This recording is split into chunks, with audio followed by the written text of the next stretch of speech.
Episode 177 of Futures Radio Show, sponsored by CME Group, the world's leading and most diverse futures and options exchange.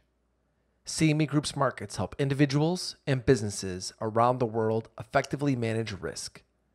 For access to free educational tools and resources for the active individual trader, please visit activetrader.cmegroup.com.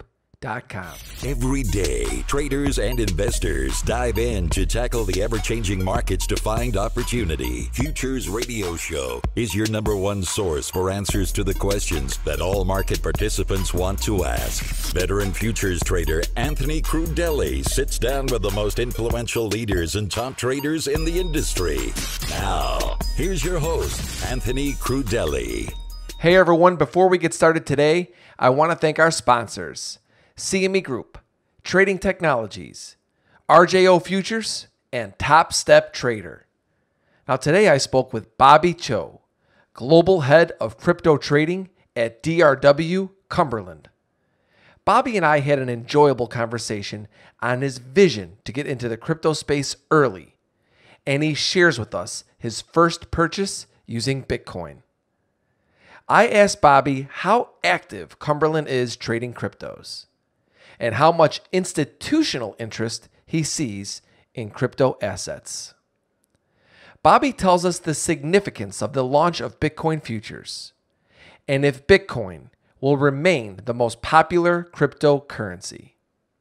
We discussed what's next for the crypto industry, if it's safe and secure to invest in cryptocurrencies, and if some cryptos, such as Bitcoin, are in a bubble.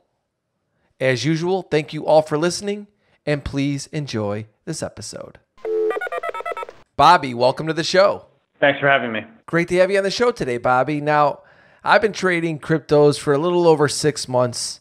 My entire career, I've been trading futures, so moving into cryptos was a pretty easy decision. Saw some volatility and started trading some crypto assets. Of course, I still trade futures as well, but I'm curious on how you got your start. You were a very early adopter of the crypto space. So I'm wondering, how'd you get your start in the industry, and what gave you the vision to start getting involved in cryptos? Yeah, I think that's like a really common question for really anybody in the crypto space. It's, how did you get in touch with crypto, and how's it kind of affected your life or your work or professionally or personally?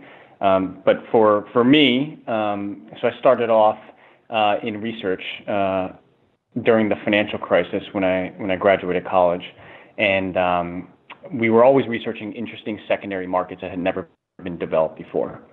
Especially during the financial crisis, there were a lot of assets, securities, and products that were out there on the street that just needed a market to be developed because there was a lot of turmoil in the market.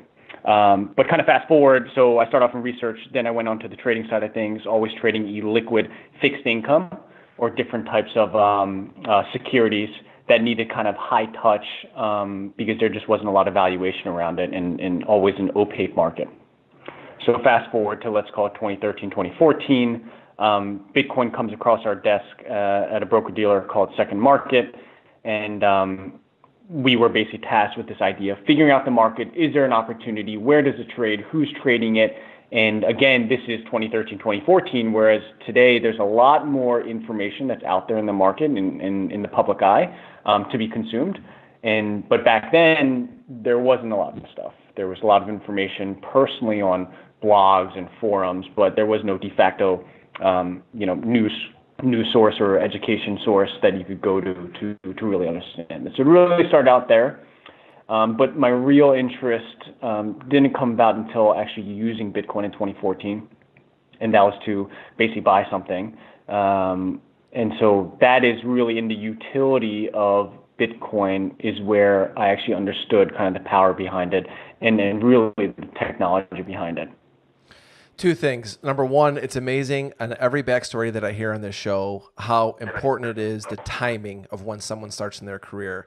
Like for me, I started in the pit, but my entire career has been electronic trading because at the time I started, that's when electronic trading was starting to take hold and kind of had to take that leap and believe that was going to be the future. You took an unbelievable leap into believing that crypto assets would have a future. So I commend you for that. And one of the questions I have for you, when you talked about your backstory, is you said in 2014, you used Bitcoin to buy something. What did you buy? I think it was a case of wine at the time, which obviously ended up being a very expensive case of wine.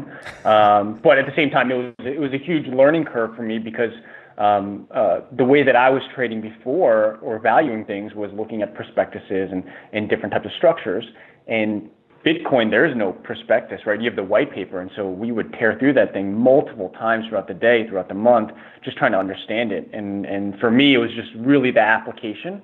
It's like trying to explain to someone what email is without allowing them to use it. But once they use it, they realize, oh, of course, this is how it works, and this is why it's a powerful tool, and this is why, we think that there would be great adoption somewhere down the line. Yeah, Cumberland was one of the earliest adopters of cryptocurrencies. Can you tell us how Cumberland got started? Sure. So I think there's like a broader theme within DRW about how Cumberland got started, about how our real estate convexity got started, about how DRW-VC got started. It's this whole idea of curiosity and entrepreneurship, right? And so back in 2012, this was kind of a discussion piece internally that, hey, there's this new technology. We don't know its direct impact on markets right now. I think that was, that's much further down the line. But at the same time, it's really interesting technology, and it may impact the way that markets are shaped, the way that value is transacted on the internet or in the future. And so those discussions were happening in 2012. And it wasn't until 2014 that we decided to go ahead and create a desk that provided liquidity, much like other desks here at DRW, and leveraging a lot of the risk management tools, a lot of the trading systems, just a lot of the practices that DRW has implemented over the last 25 years. And so it officially got started in 2014. So there's always a lot of speculation talk out there on how active DRW and Cumberland are in the crypto space. How active are you guys? Sure. So we're one of the largest liquidity providers in the space, meaning that we provide OTC markets for our counterparties. Again, we trade only on a principal basis. We have no clients, no shareholders, no investors. We face off with counterparties that are looking to transact in large sizes or institutional size positions in Bitcoin, Ethereum, and really kind of the who's who of the top 25 cryptos out there. So in what markets are you providing the most liquidity in right now? So our trading from like a percentage scale, it's really skewed towards Bitcoin and Ethereum, mainly because that's where the most volume's traded. That's what the most, quote unquote, liquid markets are in the crypto space. But as the space has evolved, right, the instruments or the cryptocurrencies that we're trading has also evolved as well, mainly driven by one, interest from different counterparties, and two, internal interests. You mentioned how things are evolving. Now, as a trader, I know that things are always evolving on the trading side. Things are changing. Markets change. We as traders, we're always adapting. What is the most significant change that you've noticed in crypto asset trading, let's just say over the past year?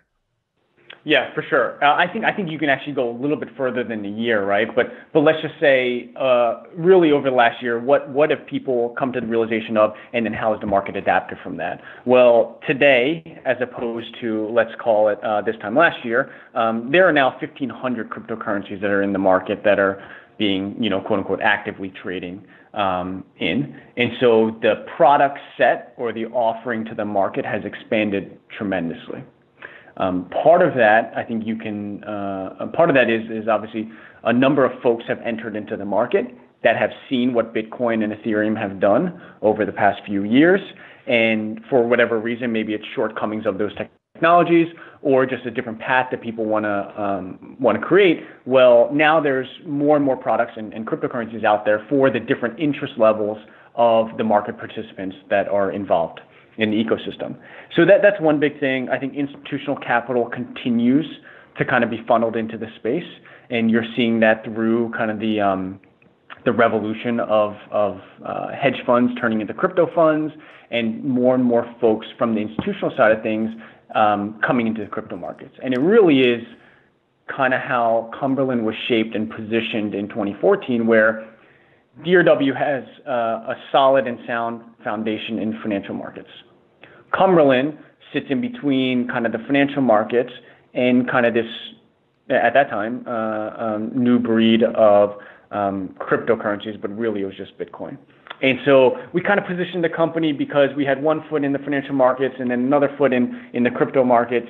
And really, we saw this kind of coming down that, hey, this could come head on where both of these markets end up colliding with one another, which is a good thing. But obviously, the acceleration, the velocity at which it happened, I think is surprising to everybody. Now, you mentioned institutional capital, and this is a question I get a lot. People writing into the show, they're like, Anthony, we know there's a lot of retail traders trading Bitcoin and these other cryptocurrencies, but is there really any institutional capital? So is there institutional capital starting to enter the markets? And if so, how much institutional interest is there? Yeah, so I think it's continuing to grow. There were a few stats out there, really after the first half of last year, let's call it the summertime, there are about 80 crypto-specific hedge funds out there in the world. Well, now there's around, let's call it somewhere between 130 to 150 crypto hedge funds that are out there, that are known, right? That are known, that have raised their hand and said, hey, this is what we do. So you got to imagine that number is going to continue to grow because on the institutional side of things, for them to get exposure to the asset class, well, yes, you could go ahead and try to get direct exposure and buy Bitcoin or trade Bitcoin directly or other cryptocurrencies, or they're just going to go through these funds as a vehicle for access to these markets. That's what we're seeing. We think that will continue to happen because access into these markets is still limited, and I think can be there's a steep learning curve that people would rather kind of invest in a vehicle that does so, or maybe they're waiting for a registered security to come about, such as an ETF or something like that. Obviously, Futures helps, which launched a little over a month ago now. Yeah, we're going to get into futures in just a moment here, but you mentioned that you guys are primarily providing liquidity in Bitcoin and Ethereum. We know Bitcoin is the big dog. It's talked about on all of the major financial networks. And if you Google cryptocurrencies, Bitcoin comes right to the top. And it appears as though Ripple and Litecoin are really following closely to Bitcoin and Ethereum in popularity. Now, do you expect Bitcoin to remain the most popular? And if not, what crypto do you see taking the top spot? Yeah, I think we take a much broader view at Cumberland in terms of how we look at, we don't really look at just one, token to rule them all. We really look at it as an asset class. And I think now people are much more comfortable talking about cryptocurrencies as an asset class, right? It's about, I think the latest stat is about $600 billion in terms of overall market cap across 1,500 different cryptocurrencies. Bitcoin's market cap only really comprised of 35% of that overall market cap. So knowing that, you already know that there is like this huge, a huge amount of interest in other types of cryptocurrencies out there that is drawing a lot of attention. But in terms of, what's going to be kind of the next, the cryptocurrency to rule them all, we really just look at it as an asset class, and we obviously think it's growing, and we're looking to kind of help support that ecosystem as it grows. Okay, another way to put it is, where are you seeing the most demand besides Bitcoin and Ethereum? As you go further down the list of the cryptocurrencies aside from Bitcoin and Ethereum, really liquidity starts to dry up. And so generally what tends to happen is people will come into us for markets on Bitcoin and Ethereum because those are the largest markets we make.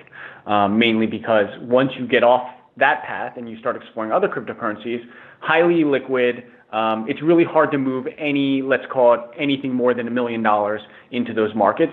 So what people will tend to do is they will basically buy, some of the major coins from us, Bitcoin and Ethereum, and then they will go ahead and work those orders themselves into these different cryptocurrencies that they're looking to get into that we may or may not offer at the time.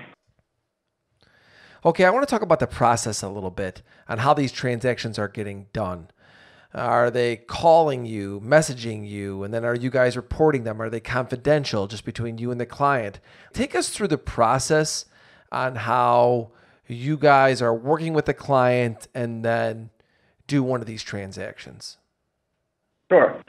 It's generally done through chat. We're on Bloomberg, we're on a number of different chat mediums, and that's kind of where the trade originates and gets executed off of. And then it's a bilateral transaction, private between us and the counterparty. So it's not reported anywhere. All these transactions are confidential, again, buying between our counterparties. And then there is an exchange for whether it's dollars or fiat for cryptocurrencies.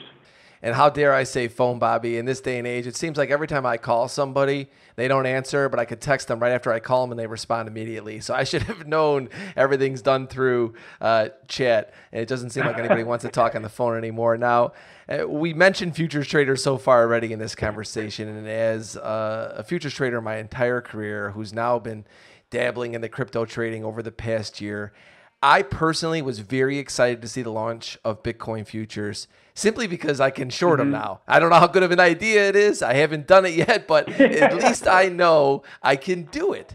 So, Bobby, what do you see as the significance of the launch of Bitcoin futures?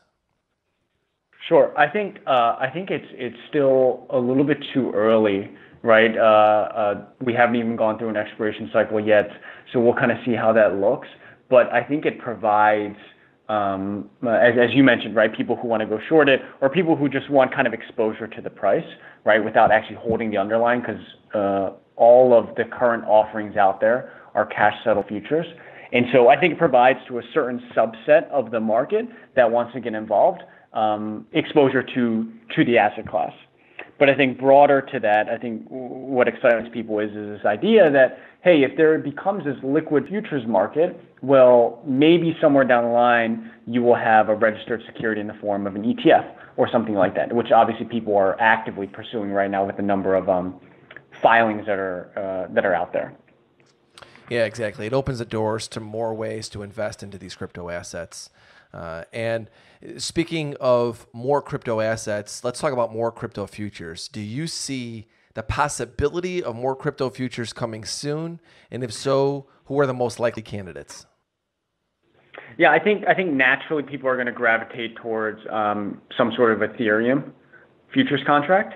But again, I think there's still a lot to be determined in kind of the Bitcoin futures market and see how that happens, both on liquidity, volume, just how things kind of shake out over the next few months. So I wouldn't anticipate anything happening tomorrow. But at the same time, I think that there is this, and again, this is going back to the idea that we are viewing this, and I think a lot of folks are viewing this as an asset class, not so much as one cryptocurrency or one token. I think they're really looking to broaden out products across the asset class. Yeah, I personally think Ethereum would be the next one in line. I think it's the one when you talk to people on the street about, besides Bitcoin, it's the one they gravitate to next. And obviously, we talk about liquidity on this program so far a lot today. Ethereum, I think, would most likely be the next candidate. Now, let's talk about the trading side of Bitcoin and crypto assets. It's really hot right now. I mean, it's the hottest thing in my career. Like I started in the mid-90s. The dot-com boom was big, but I don't think, maybe I'm wrong, but I think that there has been much more talk in a short amount of time as these things got hot compared to that time. So besides the trading aspect, I think continuing to grow, because I think that's really a no-brainer. It's going to continue to grow. More and more people are going to be trading these crypto assets. What do you see next for the industry? Yeah, I think, well, you're right in terms of, I think the trading side of things will continue to be very, very active, mainly because access, as I mentioned before, access to the market is still not easy. So you'll see more and more, maybe it's more and more venues or trading exchanges opening up. But then I think you'll actually see a crossover between traditional financial institutions that provide products and services to the market, maybe tacking on a cryptocurrency offering. But having said that, I think, you just have a number of exciting things that are happening in the pipeline. Really what I'm kind of looking forward to, and this may go into valuations and how people look at the market, but really what I'm excited about is, okay, there have been a ton of cryptocurrency projects that have been announced, that have been written about, that are being, traded upon because their token is readily available in a secondary market. Well, now it's time to see a product. Right. And in my background, having only come from financial services companies that were venture capital backed, that that is very important to me, right? This idea that, okay, the market has a certain valuation on a certain project or token, and the product hasn't been launched yet. Well, I think this year, probably towards the end of the year, more probably next year, you will actually start seeing these projects coming to light. Or on the flip side, you may not. And either one will be a good kind of lesson to the market of understanding how to value these different tokens that are pre-product and pre-revenue. I agree with that. I think the next phase for the crypto asset space is implementation in our everyday lives. I mean, I don't believe that the crypto space is in a bubble. I think there's a lot of people that are constantly asking, is this a bubble? And I think we're past that. I feel that there's so much talk about this that when you get that surge, that change, it's always really hot on the turn. And as time goes by, I believe that there will be less talk about a bubble, obviously. And the implementation in our lives is what is really going to be what we're going to be discussing. So instead of asking you if the crypto space is in a bubble, because I know that you and I don't believe that. We believe that crypto space is here to stay. What do you think about the pricing of these cryptocurrencies? Because let's face it, that's what people are really concerned about, is the pricing of these cryptocurrencies. So Bobby, do you think that Bitcoin, Ethereum, and many of these other cryptocurrencies are in a bubble? Yeah, so I think a lot of these cryptos, they have, the price action has a lot of bubble-like activities or characteristics associated with it. But you're basically seeing what, let's call it the fair market value, or what someone's willing to basically pay for something in terms of the future development of it. So let's just take Bitcoin, for example. Well, Bitcoin can do a few things today. It's still a little clunky, right? But it's this idea that I can transfer value around the world instantly, frictionless, and for a pretty low cost, right? So that's what it can do today. And a lot of people attach value as dollars or fiat, but maybe someone's going to figure out a way to build on top of that. And it's not just going to be dollars that are being passed around in value, but something else that it serves as a vehicle for. And so I think that you're going to continue to see more code, more work being done around different cryptocurrencies. Whereas when I think about a bubble, when you pop a bubble, there's nothing inside. But with a lot of these projects, there's actually a lot of development being done on the back end to, and that's what obviously people are investing in or purchasing these tokens for, is this idea that, well, okay, it says it can do this, and maybe if it only accomplishes half of what it says it can do in the white paper, there's still value behind it because it's still solving certain pain points and frictions in whatever market they're trying to solve.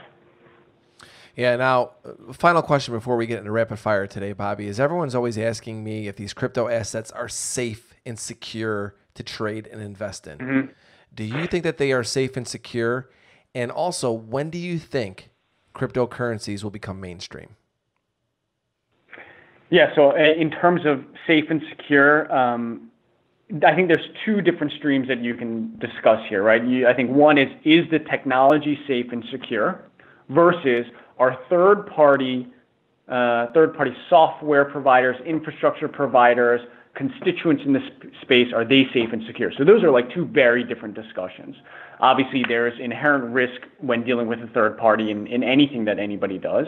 And so I would obviously approach a ton of caution there. But also on the technology side as well, right? This is, for some of the technology out there, this is either brand new cryptography or brand new technology that no one's ever really kind of stress tested because it's only been, let's call it, for some technologies, a year old, maybe a little bit more. Bitcoin's been around since 2009, so it's been the most, let's call it, battle tested. And you're starting to see scalability issues, and you have been for the past few years. But these are all things that I would look for when I'm looking at new technology or looking to invest any money. So I think it's just two different streams of thoughts of what is safe and secure. I would encourage everybody to do their own homework and be comfortable with whether it's their counterparties or the technology that they're using. And in terms of any, cryptocurrencies becoming mainstream, I think that we're there. I just think that this thing, there's still a ton of people sitting on the sidelines, whether they, want to express any sort of view on the market, but there's still a ton of people sitting on the sidelines, yet this thing has basically grown from, nothing to a $600 billion asset class. I think that's pretty incredible. Yeah, no, it absolutely is incredible. Excellent insight today, Bobby, but we're not done yet. I have rapid fire questions if you're ready for those. I'm ready. All right, everyone, our rapid fire segment is sponsored by Trading Technologies. Trade the global markets from virtually anywhere with TT. They are the world's fastest commercially available futures trading platform. Create your account and try it now free at tryttnow.com. First question, Bobby, what trader has influenced your life the most and why? That'd be my cousin John Song, who used to run Asian equities at a number of different firms. He's a bit older than me, but I think a lot of it are just kind of life lessons that you learn through family and understanding kind of the experiences that he's had being a bit older. How has your trading evolved over the years? I think most of it has been incorporating more and more risk management tools and just becoming aware of different things that happen in the market, especially in cryptocurrencies, as it's still a very opaque and nascent market, and trying to understand all the risks associated with kind of a global product that trades 24/7. What's the number one resource you spend your time on? I think trying to understand these markets better than the next person, understanding where different flows are, where liquidity is, understanding just the characteristics of the folks in different jurisdictions, why things are trading that way, what are the rules and regs related to a lot of these things.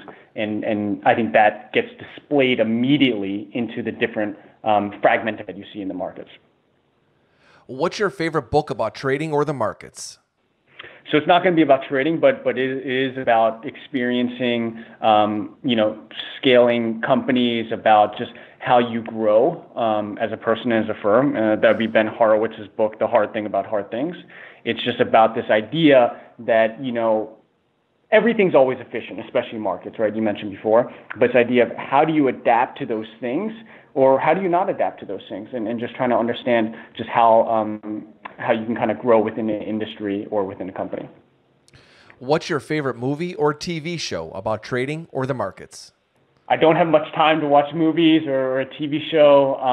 I'd probably say, it's just anything to do with kind of just fast-moving markets, fast-moving environments. I tend to lean on the side of action movies because that's kind of the way I think is that situations change rapidly while trading or in life, and it's just how you adapt to those situations, understanding what's the information available out there and what's unknown, and just calculating all that in your head very quickly.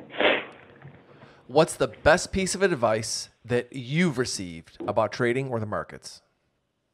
I think this is just overall career advice that I've received is have a network of mentors that you trust and you respect, because that information is going to be more valuable than any dollar you end up spending. And really, for me, it's more important.